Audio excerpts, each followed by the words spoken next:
আসসালামু আলাইকুম। আজ আমি আপনাদেরকে একটা শয়তানি বশীকরণ দিব।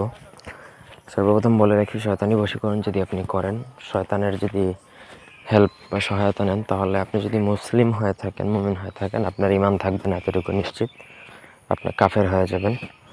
আর অন্য ধর্মের যদি কেউ প্রয়োগ করেন, সেটা আপনাদের একান্ত ব্যক্তিগত ব্যাপার। এটা যদি প্রয়োগ করেন, তারপর আপনাকে আবার কালেমা পড়ে মুসলমান হতে হবে যদি মুসলিম হয়ে থাকেন। যাই হোক, আর এটা মিস্টেক করে না। এটা একবার প্রয়োগ করবেন, একবারেই আপনাকে রেজাল্ট দিবে, এতটুকু নিশ্চিত।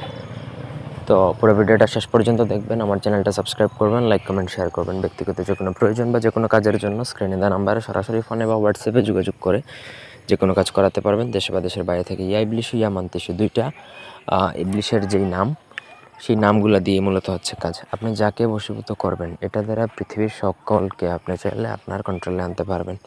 এটা শুধুমাত্র কামসিঁদুর দ্বারা লেখা যায়। কামসিঁদুর আপনারা চাইলে আমাদের থেকে নিতে পারেন অথবা সংগ্রহ করতে পারেন। কামসিঁদুরের কিন্তু দাম অনেক। আপনাকে এই নকশা লেখার জন্য যতটুকু কামসিঁদুর প্রয়োজন হবে, ওইটুকুর দাম পড়বে 7 থেকে 8,000 টাকা। সো আপনার ওই ধরনের মেন্টাল প্রিপারেশন রেখেই আপনাকে যদি কাজ করতে হয়, এটা দ্বারা যত ডেঞ্জারাস লেভেলেরই হোক না কেন, বশীকরণ আপনি এটা করে ফেলতে পারবেন।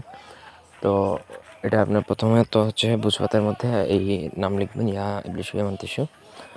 নকশাটা লিখবেন আরবিতে, লেখার পরে নিচে আপনি যার জন্য প্রয়োগ করবেন তার নাম লিখবেন। সে ছেলে হলে পিতার নাম, মেয়ে হলে মাতার নাম, এবং লিখে নিচে লিখবেন যে আমার বশীভূত বা আমার বাধ্য হোক।